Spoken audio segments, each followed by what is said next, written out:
Merapi nampak mengeluarkan asap, itu mirip jembatan ya, jembatan dari Gunung Merapi ke Gunung Merbabu.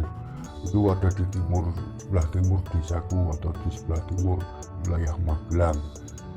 Di sana ya, pada ujung Kabupaten Magelang adalah Kecamatan Dukun dan Sawangan yang ada di kaki Gunung Merapi.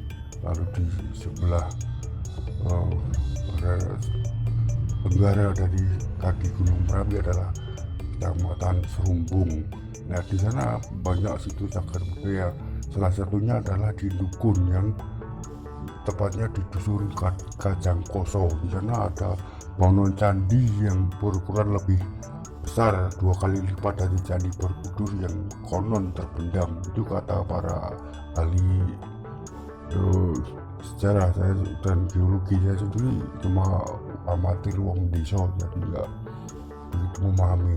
Nah, dari wilayah desaku itu yang ada di sekitar 9 sampai 10 km arah timur laut dari Candi Borobudur, itu saya mengambil kesimpulan dan hipotesa.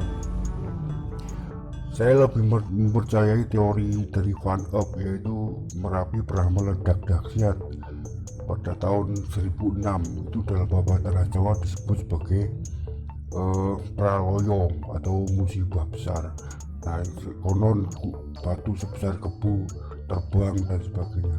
Itu memang terbukti. Nyatanya Kajangkoso terpendam karena luapan kali Apu yang mengalir dari kaki Gunung Merapi. Nah, desaku itu rata-rata sungai yang mengalir desaku adalah Sungai Kunjang dan Sungai Mangu di utara, Sungai Kunjang di selatan. Itu berhulu dari kali Pabilan Purba. Kali Pabilan Purba mengalir dari kaki Gunung Merapi. Itu lalu karena erupsi tsunami itu, maka merubuhkan bangunan tadi dan memendam sebagian bangunan tadi yang ada di wilayah kecamatan domisiliku, yaitu Kecamatan Mungkit. Mungkit berasal dari kata mungkat atau lokasi itu. Melakukan ritual, entah ritual apa itu, masa Hindu atau Kejawen pra perpindahan kerajaan Mataram karena erupsi Merapi itu 2006 atau apa 10, saya kurang tahu. Tapi yang jelas Mungkat dan Japu jadi dusun Japun. Itu lokasi juga serupa dengan Mungkat, yaitu letaknya ada di sebelah timur laut dan tenggara dari ujung timur desaku atau Wanua Silitamiku pada 48. Dari masing-masing lokasi itu adalah hulu dari Sungai Kunjang. Itu ada di Dusun Dowo atau di sebelah timurnya Dusun Japun, dan Kali Mangu berhulu dari Krogowanan, itu Kecamatan Sawangan sebelah timur lagi, mengalir ke Sungai Ilo. Kedua sungai mengalir ke Sungai Ilo. Lalu sungai yang dibuat untuk mengaliri petirtaan yang ada di sebelah selatan wilayah Wanua Silitamiku, atau lebih tepatnya di sekitar perbatasan terhadap wilayah dinasti kekuasaan dinasti Sailendra atau yang beriman Buddha, itu diambil dari Sungai Kunjang Purba yang dibuat saluran air yang disebut sebagai prasungai. Prasungai itu artinya aliran untuk ke petirtaan yang ageng. Wanua Silitamiku pada masa kini menjadi Dusun Tirto. Bebatuan sisa tepian sungai dan lainnya tinggal sedikit pada punah jadi bahan pondasi, dan rata-rata yang berelief dan wujud patung itu rata-rata dijarah. Itulah di wilayah Magelang banyak bangunan batuan situs cagar budaya yang dijarah dan dijual. Warga kan nggak tahu, dijual cuma dibeli 60.000 aja udah bahagia raya. Nah, kembali ke Prasung tadi. Prasung mengalir ke Sungai Elo dan bermuara di Kali Elo, tepatnya di Dusun Cetis. Cetis ada di dekat Gata, itu di desa Rambiana. Nah, itu Gata adalah lokasi untuk mensucikan jenazah prakremasi. Tempat kremasi disebut sebagai jetis. Demikian juga di Vanuatu, tapi gua atau di desaku itu juga ada gata sama jetis. Lokasinya sama dekat, dan di situ juga ada hantu-hantu macam suara tetabuhan itu sama, itu mirip terhadap budaya di Bali, yaitu ganjuran mengiringi jenazah dari pensucian untuk dikremasi itu pakai musik-musik itu, gamelan Bali itu. Di daerahku juga gitu, yaitu di desaku Krabiana sama di desa Gunungwangi, kecamatan Sawangan. Lalu Sungai Mangu Purba itu juga mengalir ke di muaranya masing-masing sungai itu, Mangu dan Kunjang. Lalu di sebelah utara itu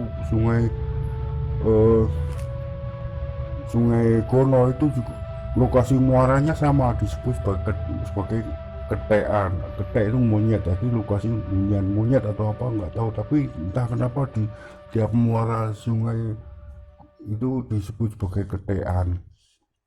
Nah, seberang Sungai Elo juga banyak situs cagar budaya bebatuan bertebaran di tepiannya, karena umat Hindu kan membangun candi di dekat sungai dan mata air, dan di wilayah yang agak tinggi. Nah, di desaku itu bertopografi bukit kecil dengan banyak mata air, makanya dipilih sebagai pusat Wanua.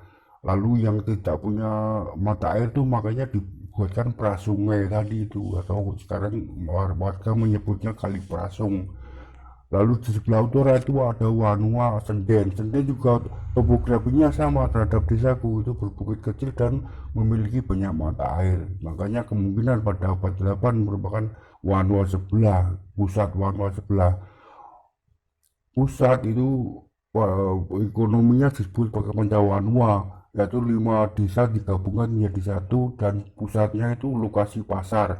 Lokasi pasar di daerahku Magelang rata-rata berada sebelah timur Wanua dan di dekat Jabunan.